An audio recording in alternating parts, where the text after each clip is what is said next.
Welcome to the name undecided. However, I believe we're going to call it Football to Funny. My name is Austin Myers.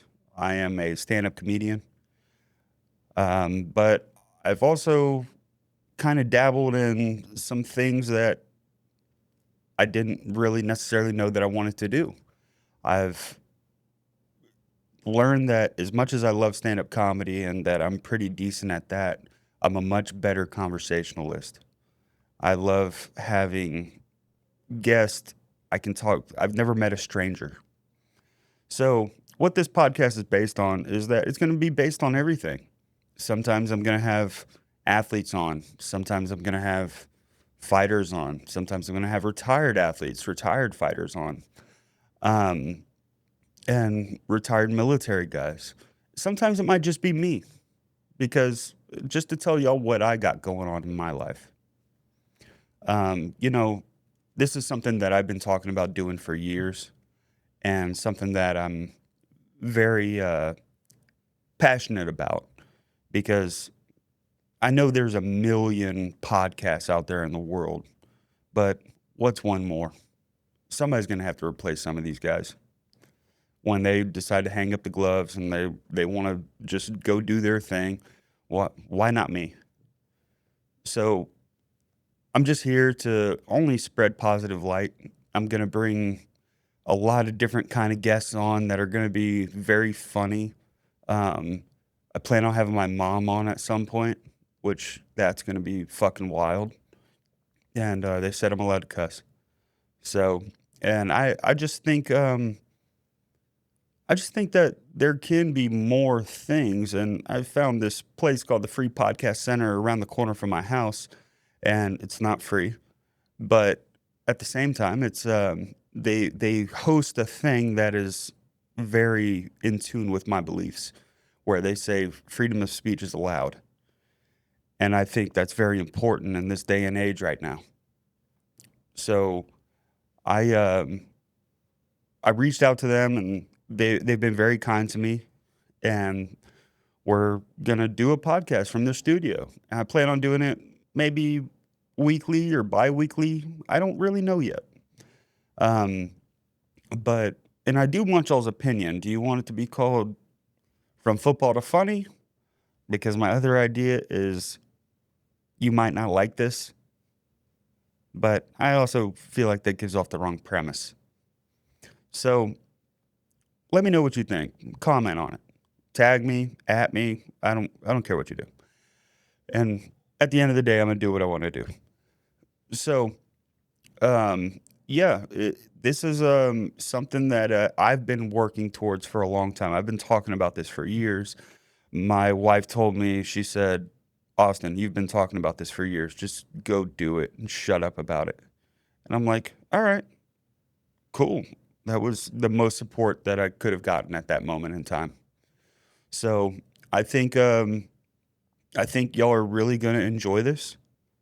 It's gonna be a lot of interesting, different characters from all walks of life. Like I said, comedians, athletes. And if there's somebody that you'd want on, or if there's somebody that you find interesting and you want them to come on, shoot them my way. I'm I've never met a stranger. I I'm just to tell you a little bit about me. I'm from the north side of Houston, raised in Spring, Texas is what it's called. But it's kind of not spring. But I grew up at the basically the borderline of the Houston city limit and Spring. So 1960 Albany Westfield. If you know what I'm talking about, you know. Shout out, haul it down. Know what I'm talking about. The so I'm a North Houston kid.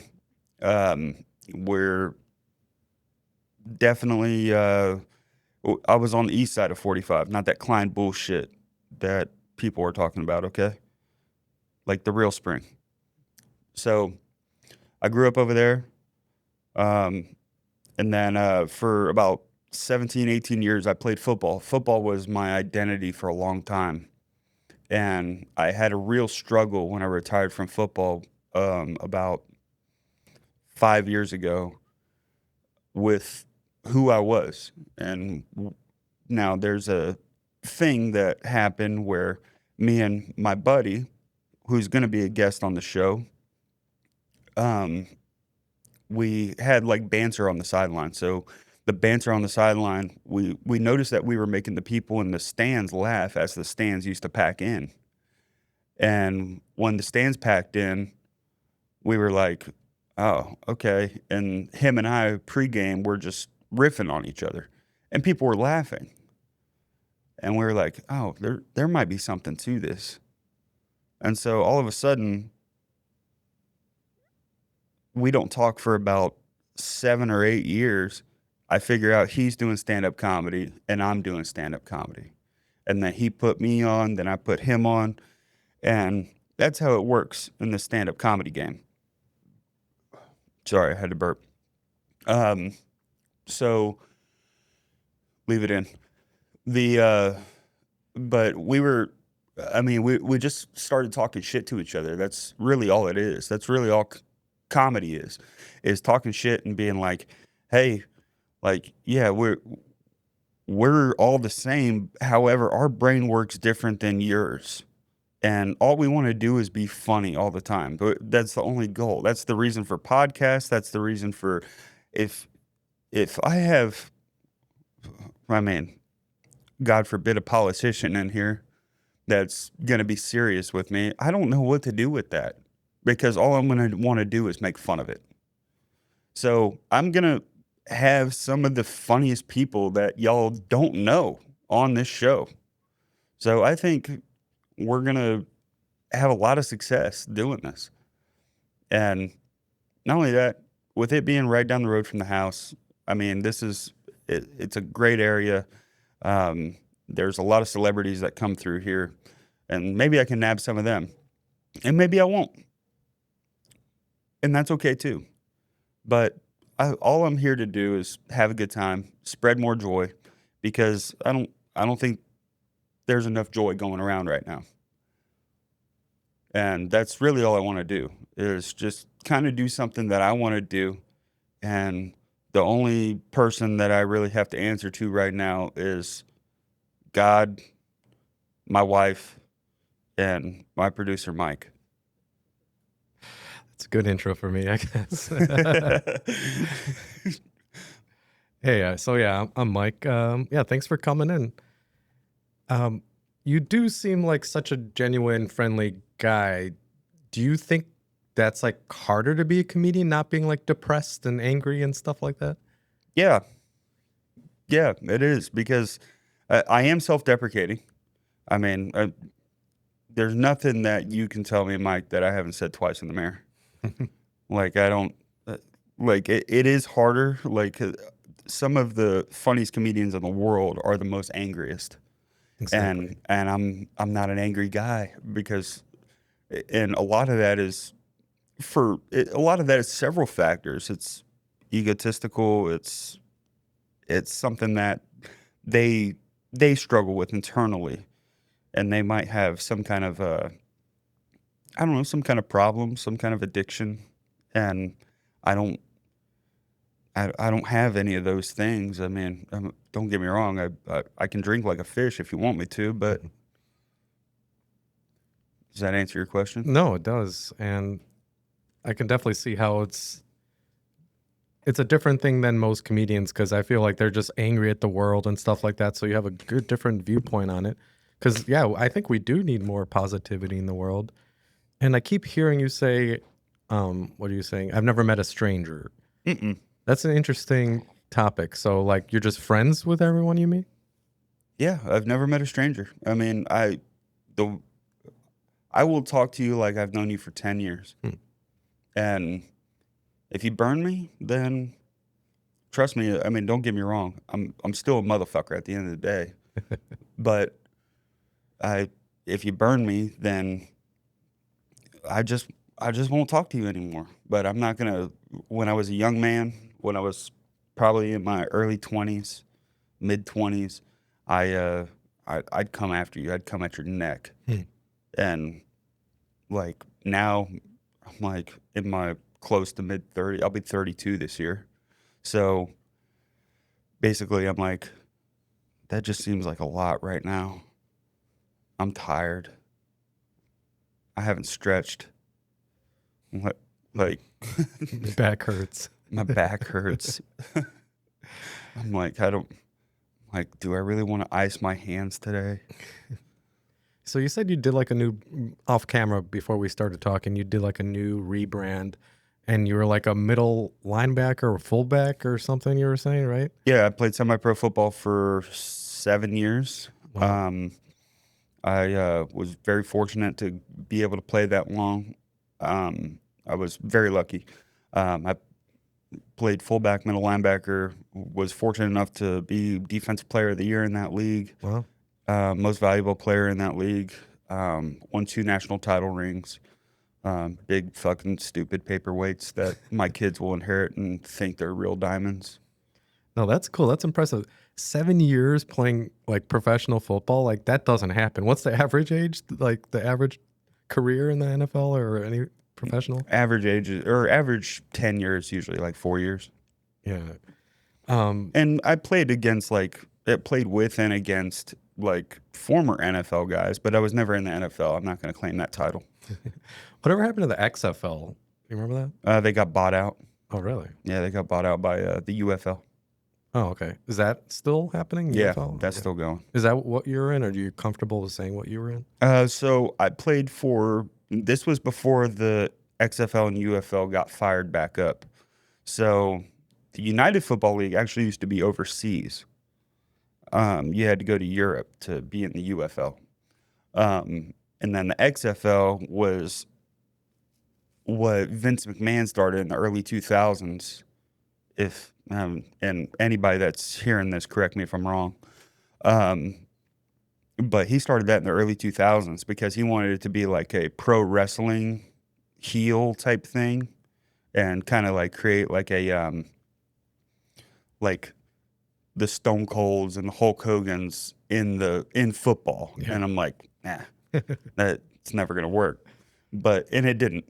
So The Rock is actually the one that started it back up, to my knowledge. And then for me, I played in a league called the Crossroads Amateur Football League, and the Craffle is what they called it. And I played in one called the DTFA, which is the Dynamic Texas Football Association. So, and then I was fortunate enough to get recruited by the Texas national team, and got recruited by them, and was the middle linebacker and fullback for them for 3-4 years. And then, yeah, we played in 5 national championships, won 2. Wow. Yeah. That's impressive. And I can't help but to feel the analogy here of being a comic and being like a fullback that just runs up the middle, up the gut. Like, is there something there? Yeah, because I'll tell you what's there.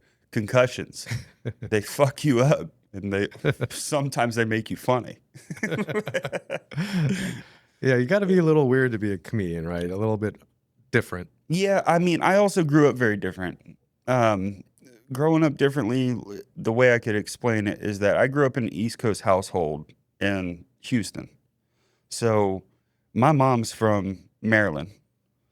I was born in Maryland. My dad's from a little town called Borger, Texas. And Borger, Texas, there ain't nothing going on. You can see 30 miles that way, you can see 30 miles that way. Like, that's basically the thing of Borger, Texas. And this is how white trash I am. I'll give you some good detail. He didn't know when he was getting back to Texas. So he named me after his 2 favorite cities. Austin, Tyler. So That's pretty cool, actually. Until you realize the truth of it. Like, so it's Austin Tyler Myers, which you can follow me on Instagram right there. But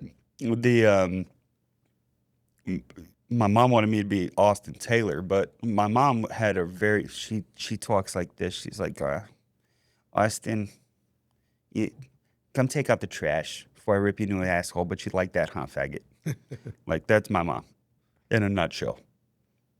So, I mean, yeah, I grew up a very different way. My friends used to like one of my dearest friends, Jacob, he goes, he was like, the first time we met, we were 11 and we were in trumpet class. And he goes, you, you talk funny. I'm like, bitch, you talk funny. He's like, no, you talk like this. And I'm like, and my dad traveled a lot for work. So I was raised by my mom a lot. So it was very strange to me that somebody's telling me that I talk funny. I'm like, what are you talking about? And it was the first time I ever heard it. And Hmm. so, but yeah, a lot of Northeast roots there. Hmm. That's a good story. I appreciate it. I think that's really cool. It's unique, and to be a comedian, you definitely have to be unique. Is there any like comedian you look up to, or you style yourself after, or are you just your own thing? Ooh, there are too many that I look up to probably. I think, I mean, if I had a Mount Rushmore, Yeah, let's do that. Joey Diaz, Ron White, you have to put Chappelle up there. Even though I'm not even crazy about his stand-up comedy, but what he's done for the game of comedy is super inspiring. And then right now, just because he's so hard to deny, I mean, as a more newer millennium comic, it'd have to be Shane Gillis. I was just about to say that tire show is hilarious. Have you seen that? Yeah, I'm 8 episodes in. Oh, the new season. It came out yesterday. Yeah, all right. 8 episodes already. It's hilarious. He's funny, man. Oh man, I mean, he's just a genuine comic. I mean, like, and that's what I like. If it's funny, it's funny. Like to me, when it comes to jokes, there's nothing off limits, and that's the whole premise of this podcast. Like, I'm gonna have people on here, and they're gonna say some wild shit, like my boy Fat Boy A-Leaf Abe, that's gonna come on here, who's a genuine dude from the southwest side of Houston. And anybody that knows anything about the SWAT, there's some wild boys. But they say the same thing about the north side kids. So, I mean, they're just jokes. Like, you don't have to like them. We're not asking you to laugh. Like, that's my main thing. Is if you laugh, great. Fantastic. If you don't, that's okay too. But don't you think a lot of comedians these days are just too afraid and too scared of getting canceled? Or That's- no, you don't think there's an issue? That's their own fucking problem. If you're afraid of getting canceled and you're afraid of getting like exiled by the internet, then that tells me you're not going for it. You got to go for it. If the joke is there, then fucking go for it.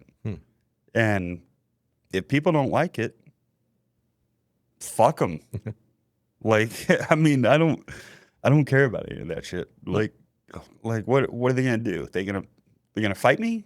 Like, no. Like, because just because one person's a sourpuss about it, I gotta take a knee for them. I think it just gets scarier the bigger you get. So like these big comedians are like walk on eggshells. They don't want to hurt anyone's feelings. Like, are you scared about that? If this podcast blows up, are you scared about that at all? Scared about what? Just you changing with like the pressure of the audience, like getting to, the audience capture, what people call it. No, because I'm never not going to be me. I mean, my wife gets mad at me when I make jokes around her mom, and her mom like kind of gives me that scowl that mothers do. And I'm like, sorry, it was just it was right there. So no, fuck no. I mean, the audience in the crowd is not going to sway my decision on whether I think something's funny or not. I'm not asking them to laugh. I'm not asking them to listen either. So, I mean, it's like, if they want to listen, fantastic. Thank you. But if they don't, I'm okay with that too. I'm not going to lose sleep either way. The thing is Mike, is that once you and I are done today, this is getting turned off in my brain. This is done. Mhm. So whatever I'm saying right now, I'm gonna have to turn it off. And then once I turn it off, then I'm gonna go like, and then I'll give myself a couple hours and analyze. Like, okay, but right now I think it's going very well, probably too good. And but I think like if people get their feelings hurt, I'm sorry. Like I'm sorry. I'm not trying to hurt your feelings. Yeah. Like, and if you don't like a certain joke, then that's on you. I'm sorry. Maybe you got to explore your comedy repertoire a little bit more. Well, speaking of it going too well, have you ever bombed, or what's the worst you've ever Fuck yeah. bombed? But tell us The about it. fuck? Jesus Christ. Mike, we were having a good time.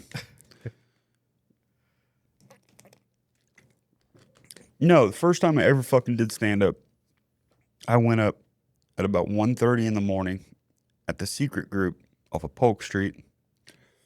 And I went up in front of about 10 other comics. Nobody was like a regular crowd member. And you go up there and you're saying these jokes, and there's two things that happen when that happens. One, there's a professional comedian in the crowd critically analyzing your shit. The other side of that is somebody stealing your joke. Yeah. So, I mean, yeah, that's the comedy world. And don't get me wrong, I'm not going to pretend like I'm some Andrew Dice Clay or Joey Diaz that's been doing this for 30 years. I've only been in the comedy game like 18 months. So, I mean, I just know I've always been a funny person. Like, and that's why I started podcasting, because I can be funny with my friends. Speaking of stolen jokes, I know that's a big issue. Have you ever gotten close to it? Like, because I feel sometimes like it's just like, reality rhymes. Sometimes it's not even stealing. Yeah, I mean, there's jokes that definitely cross over, where it's like, did you steal that from him, or did he steal that from you? But that has not happened to me. I'm not going to claim that it has, but I think, but everything's topical. Like, especially if you're going off of topical jokes that are like existing today, like whether it's about politics or something like that, then yeah, that shit's gonna happen. All right. We're kind of wrapping up here. We got a couple minutes. Is there anything you want the people to know, like your social media handles, things like that? Follow me at Austin Tyler Myers. The podcast will go through there. The links will be added. And let me know if y'all like From Football to Funny, or you might not like this. And depending on what y'all like, then that's what we're going to go with. So I like From Football to Funny personally, but I know it can't be relatable to everybody. So if you're not a football player, you might not relate to it. So, but yeah, come follow me. If you know somebody or yourself thinks you're interesting enough to be on the podcast, reach out to me. I'd love to have you on, or have somebody that you think would be a great guest, and we can have a conversation. And these are usually going to be, this is a short one today, but these are usually going to be about 75 minutes. And Mike said we can do everything but smoke in this room. It's true. So that's cool. So come on, let's talk some shit. And I look forward to seeing y'all, and thank you all so much for y'all support. I love you guys, and I look forward to a bright future with y'all. Love it. See ya. See ya.